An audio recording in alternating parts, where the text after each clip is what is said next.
How to start for IAS PCS preparation। Playlist है इसी channel पर, उसके समस्त वीडियो आप देखिए। आज मैं जो बताने जा रहा हूँ वो एक साइकोलॉजिकल प्रिपरेशन है, एक मानसिक तैयारी है। मैं doctor Anand Pradikshit, retired from assistant commissioner cum assistant collector, commercial tax department, recovery cell. VRS लिया था 15 साल पहले ही नौकरी से, क्योंकि IAS को पढ़ाना था। अध्यापन से अच्छा कोई कार्य संसार में नहीं लगता मुझे, तो इतनी बड़ी नौकरी छोड़कर मैंने पढ़ाना प्रारंभ किया और ईश्वर की कृपा है कि अब तक पढ़ा रहा हूँ।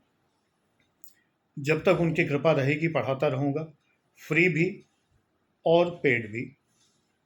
पेड क्लासेस भी हैं, उसकी जानकारी 9540497415 व्हाट्सएप पर की जा सकती है, 9810257742 पर भी की जा सकती है। कॉल नहीं प्लीज़, सिर्फ व्हाट्सएप, समय नहीं है कॉल का। हाउ टू स्टार्ट के लिए एक्चुअली आपको एक मानसिक क्रांति करनी होती है। जैसे फ्रेडरिक विंस्लो टेलर ने जब साइंटिफिक मैनेजमेंट की थ्योरी दी थी, तो उन्होंने मानसिक क्रांति का आह्वान किया था। कार्ल मार्क्स ने जब दुनिया के मजदूरों को इकट्ठा होने के लिए कहा था, तो फर्स्ट इंटरनेशनले में उन्होंने यही कहा था कि हमें एक क्रांति की आवश्यकता है। सिविल सर्विसेज की तैयारी SSC, दरोगा भर्ती, सिपाही भर्ती, कांस्टेबल भर्ती, बैंक PO, बैंक क्लरिकल इत्यादि की नहीं है। ये एक बिल्कुल अलग तैयारी है जिसमें आप देश के शासक बनते हैं और आप प्रधानमंत्री तक को सलाह देते हैं। माननीय नृपेंद्र मिश्रा जी, जिनका मेरे जीवन में बहुत बड़ा स्थान है, मेरे प्रथम PCS के इंटरव्यू के लिए उन्होंने मुझे कुछ टिप्स दी थी और कॉन्फिडेंस बढ़ाया था। मैंने कुछ वीडियोस में चर्चा की है। वो प्रधानमंत्री जी के सलाहकार रहे हैं, अब राम मंदिर ट्रस्ट में हैं। तो आप जब IAS बनते हैं तो देश के स्तर पर, और PCS बनते हैं तो प्रदेश स्तर पर, और PCS बनकर जब प्रमोट होकर IAS बनते हैं तो फिर से देश के स्तर पर आप बहुत बड़े बड़े निर्णय लेने वाले अधिकारी बनते हैं। कार्यात्मक निर्णय, नीति निर्णय नहीं। नीति निर्णय तो विधायिका लेती है, जो लेजिस्लेचर लेता है, लेकिन आपको कार्यात्मक निर्णय यानी कि प्रशासकीय निर्णय और एग्जीक्यूटिव डिसीजंस जिन्हें कह सकते हैं, वो लेने वाले आप सर्वोच्च अधिकारी बनते हैं। तो आप जितनी नौकरियां हैं हिंदुस्तान में, सबके ऊपर बैठ जाते हैं।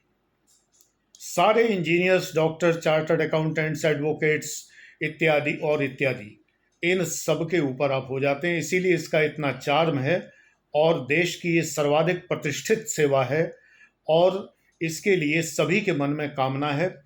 लेकिन बेटा, कामनाओं की पूर्ति तब होती है जब हम उन कामनाओं के लिए जो रिक्वायर्ड है वो करें। हाउ टू स्टार्ट वीडियोस मैंने यही बताने का प्रयास किया है कि ये बिल्कुल डिफरेंट है। ये कुछ स्वार्थी और चालाक लोगों द्वारा अपनी किताबें बेचने या कुछ खास किताबें बेचने या कुछ खास प्रकाशन बेचने के अभियान के द्वारा गुमराह हो जाने का नाम नहीं है।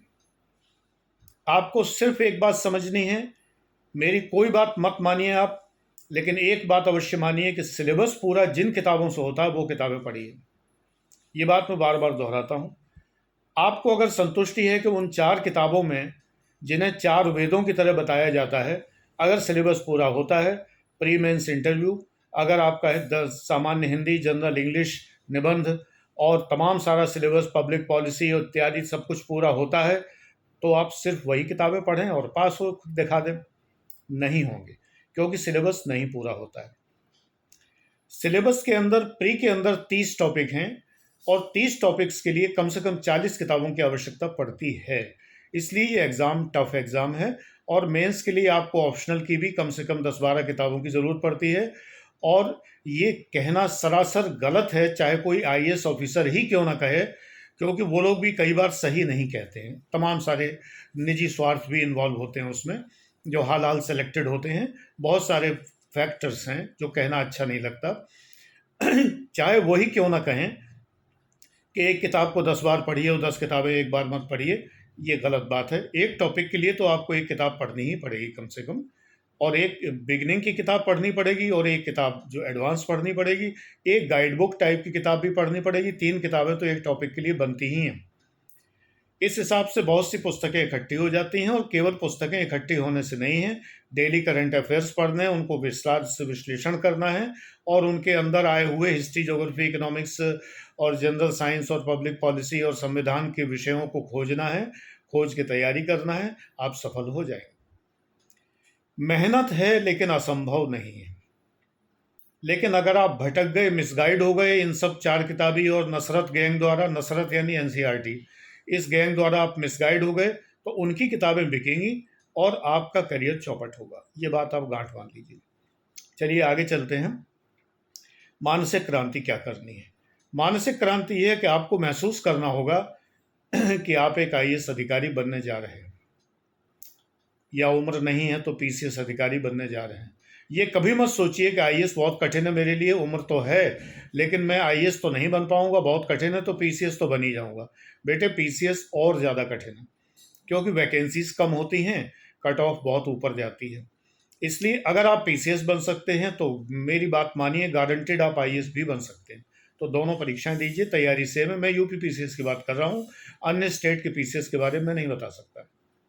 वो आपको स्वयं सिलेबस देखना है कि आईएएस से कितना मैचिंग है। यूपी पीसीएस और आईएएस का सिलेबस ऑलमोस्ट सेम है। तो मानसिक क्रांति ये है कि फर्स्ट ऑफ ऑल आपको अपनी शक्तियों को गेन करना है, और आपको ये समझना है कि मुझे कंसंट्रेट करके एक तरफ आना है। सूर्य का प्रकाश जब जमीन में पड़ता है तो आग नहीं लगाता, ये आप सबको पता है। सूरज निकलता है तो ये नहीं कि पेड़ पौधे जल उठें और तमाम सारे घास पत्ते तिनके विनके जल उठें, लेकिन अगर आप एक लेंस लगाएं, कॉन्वेक्स लेंस, कम से कम +10 पावर का, और उस लेंस को यूँ सूर्य की धूप में रखें और कागज़ों और सूखे पत्तों के ऊपर कंसंट्रेट करें, तो वो जो रोशनी कंसंट्रेट होकर बिंदु के रूप में आती है, थोड़ी देर में उसमें आग लगा देगी। ये करियर ऐसा ही है कि आप जो ध्यान आपका सूर्य की किरणों की तरह चारों तरफ भटका हुआ है, यूँ इधर उधर भटका हुआ है, इसको कंसंट्रेट करके लाना है, और कंसंट्रेट करके एक जगह बिंदुवत फोकस करना है। तो जब आप फोकस करेंगे तो आग लग जाएगी। आग लगने का मतलब डिस्ट्रक्टिव नहीं है, प्रकाश होगा, आपका करियर चमक उठेगा, है ना। तो आपकी जो जो भविष्य है वो प्रकाशित हो जाएगा। तो पहले आपको कंसंट्रेट करना। ये जो किरणें इधर उधर भटकती हैं, वो कहाँ भटकती हैं? यारी दोस्ती में, सेक्सुअल आकर्षण में, और तमाम सारी चीज़ों में। जिन्हें उपलब्ध नहीं है उनके लिए मास्टरबेशन में, और तमाम सारी चीज़ों में, पॉर्न देखने में, और सीरियल्स में, और कमेंट्स करने में, और तमाम सारे सोशल मीडिया की तमाम बुराइयों में पढ़ने में, समाज की बुराइयों में पढ़ने में, इन सब चीज़ों में, नाते रिश्तेदारों के ताने, कमेंट्स, नेगेटिविटीज़, उनसे प्रभावित होने में आपकी किरणें बिखर जाती हैं। तो वो किरणें बिखरने मत दीजिए। इस तरह का वीडियो शेयर किया करिए, ज़्यादा से ज़्यादा शेयर किया करिए, जिससे कि ज़्यादा लोगों को सही चीज़ें पता लगे, क्योंकि इसमें मेरा कोई स्वार्थ नहीं।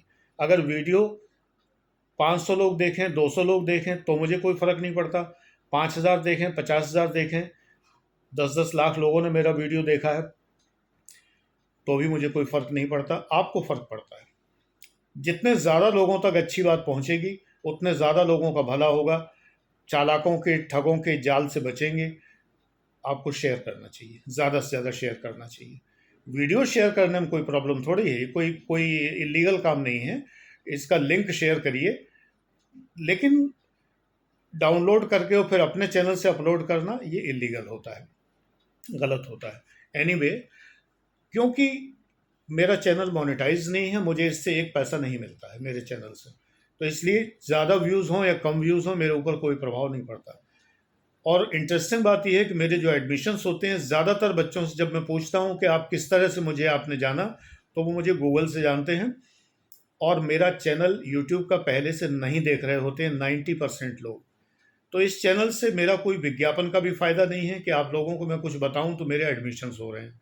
आप स्वयं अपने हृदय में जानते हैं कि आपने एडमिशन नहीं लिया है, जो भी कारण है। लेकिन ईश्वर की कृपा है, भरपूर एडमिशन्स होते हैं, कोई समस्या नहीं। इसीलिए मैं आपके सामने मौजूद हूँ कि आपको, मैं समझता हूँ कि शायद आप एडमिशन लेने की स्थिति में नहीं हैं, तो आपको बताना मेरा फ़र्ज़ है, आपको मार्गदर्शन निःशुल्क देना मेरा फ़र्ज़ है, क्योंकि जब ईश्वर से मुझे मिला है, तो निःशुल्क देना भी मेरा कर्तव्य है।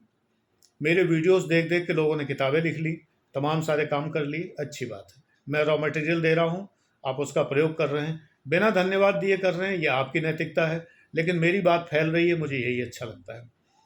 तो मानसिक क्रांति के लिए आपको सबसे पहले घर में एक अपना कमरा सुरक्षित करना है। अगर घर बहुत बड़ा नहीं है, तो एक कोना सुरक्षित करना है, एक मेज़ कुर्सी ज़रूर लेनी है। सोफ़े पे बैठ के आईएएस की तैयारी नहीं होती। बेटे, अगर बहुत ही ज़्यादा अफ़ोर्ड नहीं कर सकते, ज़मीन में बैठ के पढ़ते हैं, तो ऐसे लोग भी सफल हुए, ऐसी बात नहीं, मैं जनरल बात कर रहा हूँ, एक सामान्य खाते-पीते घर की बात कर रहा हूँ। आप एक मेज़ कुर्सी जुटाइए कम से कम, और अगर आप संपन्न हैं, तो अपने कमरे को इस तरह से सजाइए, ज़्यादा पैसे ना खर्च करके, लेकिन उस कक्ष को एकांत बनाइए। सुंदर रंग के पर्दे, भड़काऊ रंग नहीं, पर्दे लगाइए। लाइट कलर, जो एक पैसिफिक कलर होता है, ब्लैक कलर हरगिज़ नहीं, टोटल वाइट कलर हरगिज़ नहीं, वास्तु के हिसाब से भी लाल कलर हरगिज़ नहीं, पीला कलर हरगिज़ नहीं, तो फिर कौन सा कलर? सी ग्रीन कलर है, पीच कलर है, पैसिफिक कलर्स, लाइट कलर्स। आजकल कॉम्बिनेशन का ज़माना है, एक पर्दा दूसरे रंग का, एक दूसरे रंग का, थोड़ा सा मैचिंग सा, इस तरह। ब्राउन बहुत उदास रंग है, काला बहुत ही ज़्यादा वास्तु के हिसाब से तो ठीक नहीं, मैं तो खुद काला पहने हुआ हूँ। ब्लैक शर्ट अलग चीज़ होती है, लेकिन कमरे के चारों तरफ ब्लैक कलर नहीं अच्छा लगता। आपने देखा होगा ब्लैक पेंट कोई नहीं कराता। तो खुशनुमा पेंट रखिए, अगर आप अफोर्ड कर सकते हैं तो इस तरह से आप टेक्सचर पेंटिंग भी करा सकते हैं, अच्छी सी सुंदर सी जिसमें आपको अच्छा लगे। सीनरी पेंट करा सकते हैं, जैसा आपका बजट हो। फैन हो, कूलर हो, एसी हो, हीटर, और सब मौसम के अनुसार जो आप अफोर्ड कर सकें वो सुविधाएं जुटाइए। Cosy atmosphere, comfortable. बेड भी रखिए कमरे में, लेकिन सोने के लिए नहीं, विश्राम करने के लिए थोड़ा सा। हाँ, अगर आप उस कमरे में सोते हैं तो कोई दिक्कत नहीं है, उसी में आप सोते हैं तो कोई समस्या नहीं। मैं हमेशा अपने कमरे में सोने का बिस्तर रखता रहा। नींद मेरे हाथ में है, मैं चाहे जितना सोऊं, मेरे हाथ में। 6 घंटे से ज़्यादा मैं सो ही नहीं सकता रात को, और 15 मिनट से ज़्यादा दिन में नहीं सो सकता। 15 मिनट सोते ही 10 मिनट में, 15 मिनट में आँख खुल जाती है और मैं बहुत रिफ़्रेश हो जाता हूँ। बस उसके बाद मुझे चाय पीनी होती है। जो डॉक्टर मुझे चाय के लिए मना करते हैं, वो डॉक्टर मेरे लिए बहुत ही ज़्यादा मेरे क्रोध का पात्र बनते हैं। मन ही मन मैं उन्हें बहुत भारी श्राप देता हूँ। एकदम बस ये कहिए कलयुग है, नहीं तो भस्म हो जाते वो। लेकिन आज के ज़माने में इतनी शक्ति नहीं बची है ब्राह्मणों में कि जो है जा भस्म हो जा, तुमने मुझे चाय के लिए मना किया। तो ग्रीन टी जैसी बकवास चीज़ दुनिया में कोई भी नहीं है जो लोग मुझे सजेस्ट करते हैं। कई बार पीनी पड़ती है, लेकिन ये है कि मैं हृदय से नहीं उसको स्वीकार कर सकता। एनीवे, ये तो मजाक था थोड़ा सा बीच में। आदतें कंसंट्रेशन जो बिगाड़ती हैं, धूम्रपान है, ड्रिंक्स हैं, ये आदतें कंसंट्रेशन बिगाड़ती हैं। कुछ लोग कहते हैं शराब पी के बड़ा अच्छा कंसंट्रेशन होता है, तो बेटा करिए कंसंट्रेशन, आईएएस नहीं हो पाएंगे, पीसीएस नहीं हो पाएंगे, जान लीजिए। वो आपकी मर्जी है कि आप कौन सी तरह की शराब पीकर कंसंट्रेशन करते हैं, वो मत करिए। पार्टी एनिमल मत बनिए, पार्टीज वगैरह। इन्हीं बातों को देखकर जो लोग मेरे वीडियोस को 8-8, 9-9 लाख लोग देखा करते थे, वो घटते घटते 400-500 रह गए। मुझे कोई अफसोस नहीं है, क्योंकि मैं सत्य बोलूँगा। तैयारी तो ऐसे होती है कि जब तक आप कंसंट्रेट नहीं करेंगे, किरणें आग नहीं लगाएंगी, है ना। जैसे अन्नू मलिक कहते थे ना, जो म्यूजिक वाले प्रोग्राम में, रियलिटी शो में, आग लगा दी, आग लगा दी, आग लगा दी। तो ये आग लगाना ही है। मानसिक क्रांति के लिए अपने कक्ष को, ये बातें बहुत पहले भी बता चुका हूँ, एक बार दोहराना पड़ता है, कई साल हो जाते हैं तो दोहराना पड़ता है। अपने कक्ष में मैप्स लगाइए, अपने प्रदेश का, जिन जिन पीसीएस की आप तैयारी कर रहे हो उन प्रदेशों का, देश का और संसार का राजनीतिक मानचित्रावली, राजनीतिक मानचित्र, पॉलिटिकल मैप, वो लगाइए, और इतना बड़ा लगाइए कि दूर से दिखाई दे। और एक कैनवास बोर्ड लगाइए जिस पे आप कुछ चार्ट लगा सकें जो बीच बीच में आपको दोहराने हो, वो चार्ट लगाइए। एक वो बोर्ड लगाइए जिस पे आप स्टिकर्स लगा सकें, येलो स्टिकर्स, याद रखने के लिए कि मुझे ये काम करना है। अगर याद ना रहती हो मुझे तो कोई ज़रूरत नहीं पड़ती, मुझे सब याद रहता है, क्या करना है मेरे दिमाग में हर समय रहता है, क्योंकि मैं और कोई काम करता नहीं हूँ। मैं कंसंट्रेट करता हूँ, मेरी ज़िंदगी में बहुत थोड़ी सी चीज़ें हैं लेकिन बहुत ज़्यादा गहराई से हैं। मैं आलतू फालतू चीज़ों में इन्वॉल्व नहीं होता, और कम से कम उन चीज़ों में तो बिल्कुल नहीं जिनसे लोग सबसे ज़्यादा भटकते हैं। मेरे लिए सौंदर्य एक आनंद की वस्तु है, प्राप्त करने की या किसी को तंग करने की वस्तु नहीं है। तो इसलिए अगर आप सौंदर्य प्रेमी हैं, तुला राशि हैं, तो थोड़ा अपने को नियंत्रित करिए, क्योंकि तुला राशि भटकती बहुत है, बहुत ज़्यादा। तराजू होती है ना, बैलेंस। 23 सितंबर से 23 अक्टूबर तक, 22 अक्टूबर तक का जन्म, लग्न से कोई मतलब नहीं है, बस सूर्य राशि के हिसाब से ये भटकती बहुत है। इसी तरह जो दिसंबर में पैदा हुए लोग हैं, 23 दिसंबर तक, 23 नवंबर से 22 दिसंबर तक, ये लोग बहुत पेंडुलम वाले नेचर के होते हैं। अभी तो करेंगे, तैयारी करके छप्पर फाड़ देंगे एकदम से, लगेगा एकदम से गगनभेदी, पूरा जो है आकाश में गूंज जाएगी तैयारी इनकी, और थोड़ी देर में आलसी होकर सो जाते हैं, इस तरह की। बीच में बात आ गई तो बता देता हूँ, 2-3 राशि बताऊंगा, बाकी लोग ठीक हैं, कोई दिक्कत नहीं है। कुछ लोग, कुछ राशियों की बात बता रहा हूँ कि ये थोड़ा सावधान रहें। और जो ये जो मार्च के जन्मे लोग हैं, कि 23 फरवरी से और 22 मार्च तक के लोग हैं, ये लोग थोड़ा सा, इनके एस्पिरेशंस बड़े स्काई हाई होते हैं। एस नाम वालों के, सांप है जिनका नाम है, एस्पिरेशंस एक्वेरियस होते हैं, एस्पिरेशंस बड़े हाई होते हैं, बहुत ऊंचा सोचते हैं, करते कुछ नहीं, उसकी दिशा में प्रयास नाम मात्र के लिए नहीं करते हैं। जनरल है, स्टैटिस्टिकल है, कोई बहुत बड़ी चीज़ वो नहीं है। मैं ज्योतिष का विचार बार बार लाता हूँ कि आप लोगों को बताऊंगा, कुछ बता देता हूँ, जब तक माँ की कृपा होती है फिर मैं छोड़ देता हूँ, क्योंकि बेसिकली मेरा मन नहीं करता उस दिशा में आपको ज़्यादा ले जाने का। हालांकि मैं बहुत जानता हूँ उस बारे में। जब मैं बहुत कहता हूँ तो ट्रूली बहुत कहता हूँ। कोई, क्योंकि मैं उससे कोई ना पैसा अर्न करना चाहता हूँ, ना उससे कोई ढोंग करना चाहता हूँ, ना आपको रुद्राक्ष बेचना चाहता हूँ, ना कोई मणि बेचना चाहता हूँ, ना कोई जो है अंगूठी बेचना चाहता हूँ। तो ट्रूली ही आपसे बात करता हूँ। तो ये राशि वाले थोड़े सावधान रहें, बाकी लोग मेहनत करें, तैयारी कर सकते हैं। वृश्चिक राशि जो तुला के ठीक बाद आती है, 23 अक्टूबर के बाद से 1 महीने तक, ये राशि बहुत कंसंट्रेट करने वाली राशि होती है, बड़ी ही थोड़ी सी रूखी भी होती है, लेकिन तैयारी अच्छी कर सकती है। लेकिन न्याय के क्षेत्र में और प्रशासनिक क्षेत्र में तुला राशि वालों के जाने की संभावना बहुत ज़्यादा होती है, बशर्ते कि अपना ये ढोलमोल नेचर बैलेंस कर लें। मेरा बैलेंस्ड है, इसलिए मुझे हर काम में सफलता मिलती रही, ईश्वर की कृपा है बहुत बड़ी, क्योंकि मैं बैलेंस करके चलता हूँ। तो सीधे साधे 5 अक्टूबर का जन्म है, और इसलिए जो है आ, सब ठीक है। जो वास्तविक जन्म तिथि है उसी के अनुसार राशि होती है, लिखे हुए के हिसाब से राशि नहीं होती है, जो ऑफिशियल रिकॉर्ड में होता है उससे राशि नहीं बनती है।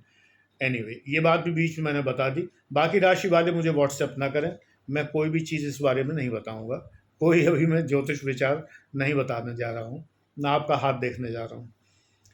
किसी हाथ में ही नहीं लिखा होता कि आईएएस बनेगा। मेहनती व्यक्ति आईएएस बनता है, ये ध्यान रखिए। सिर्फ मेहनती व्यक्ति ही बनता है आईएएस, इस बात को ज़रूर ध्यान रखिए। मेहनत भी इंटेलिजेंस के साथ मेहनत, सुपर ब्रेन के साथ मेहनत, सुपर ब्रेन वेव्स के साथ मेहनत। सुपर ब्रेन मैंने बताया था नदी की तरह है, और वेव्स उसमें उठती हैं, तरंगें, तो वो एकदम से फेन उठाती हुई नदी, एकदम से जब नदी में बहुत तेज पानी बहता है तो फेने लो वही सुनीलो जल नाचिचे सारा बेला, उठेছে तटे की कोलाहल नाचिছে सारा बेला, जागोत पारा बारे रे तीरे छेलेरा कोरे मेला। रविंद्र संगीत से। मुझे 2 ही 4 याद रह गए हैं। पहले तो मुझे 50 रविंद्र संगीत के वर्सेस याद थे, अब मुझे 2 ही 3 याद रह गए हैं, वही वही मैं दोहरा देता हूँ बार बार। तो उसी तरह से मुझे याद आ जाता है कि कविवर ने किस तरह से कल्पना की है कि हम लोग जो है ईश्वर के बुलाए हुए निमंत्रण पर यहाँ आए हैं। तो जब हम निमंत्रण पे आते हैं तो हम शांत रहते हैं, शालीन रहते हैं। किसी ने हमें बुलाया हो अपने घर, तो हमारा फ़र्ज़ है कि हम नैतिक रहें, शांत रहें, शालीन रहें। अगर आप ये बात ध्यान रखेंगे कि हम ईश्वर के बुलावे पर यहाँ आए हैं, तो आप शालीन रहेंगे, शांत रहेंगे, और अच्छे से तैयारी कर पाएंगे, है ना। इस पर दूसरा कविवर रविंद्रनाथ टैगोर जी का जो रविंद्र संगीत का जो वो काव्य है, वो क्या है? जागोत पाराबारे रीति, नहीं ये तो हो चुका था। जागोते आनंद जो गो हमार निमंत्रण, इस जगत के आनंद यज्ञ में हमारा निमंत्रण है, तो निमंत्रण पर आए हो, शालीनता से बैठो, उच्छृंखलता से नहीं, बदमाशी नहीं, शालीनता से रहिए। कुछ लोग बहुत जीवन को बहुत ही अजीब तरीके से जीते हैं और सोचते हैं वो आईएएस बन जाएंगे, नहीं बन पाएंगे। तो ये मानसिक क्रांति है। आपको सात्विक किस्म के हॉबीज डेवलप करनी है, साहित्यिक हॉबीज, है ना। ये नहीं कि एक वो नोएडा के कलेक्टर हैं, वो जो है वो गोल्ड मेडल जीत गए हैं तो आप कहें कि पैरा ओलंपिक्स में, तो बहुत सारी अलग सुविधाएं हैं और बहुत सारी बातें हैं, उन पर मत जाइए। अपने को देखिए, स्वयं को देखिए। आप खेल में ज़्यादा समय नष्ट करेंगे तो सिलेबस कैसे कवर करेंगे? मैं एक ही बात कहता हूँ, मेरी कोई बात मत सुनिए, सिर्फ एक बात ध्यान दीजिए कि अगर आप सिलेबस पूरा करेंगे तो ही सिलेक्ट होंगे, और वो पूरा सिलेबस करके अगर आपको सारी चीज़ें मस्तिष्क में हैं और अगर आप लिख सकते हैं तो आप सिलेक्ट होंगे। अब उसके लिए आपको खेल छोड़ना पड़े और जो भी छोड़ना पड़े वो आप छोड़िए, मैं कुछ नहीं कहता भाई, आपकी मर्जी। आप दोस्तों में घूमिए, रेन डांस करिए, जाके रेव डांस करिए, पार्टी करिए, नाइट एनिमल बनिए, वो क्या कहते हैं, पार्टी एनिमल बनिए, और जो भी बनना है वो बनिए जाके। अगर सिलेबस आप ये सब करते हुए पूरा कर लेते हैं तो आप सेलेक्ट हो जाए, आपकी मर्जी है। तो इसलिए ये सब बातें ध्यान रखनी है। अब पता चले कि आप इतने ज़्यादा सेक्सुअली अट्रैक्टेड हैं, तो अभी मैंने कुछ प्रश्न किए थे दूसरे चैनल पर, तो कुछ लोगों ने उत्तर दिए हैं, तो लिखते हैं कि बॉयज़ में इतना अट्रैक्शन है, इतना ज़्यादा अट्रैक्शन है।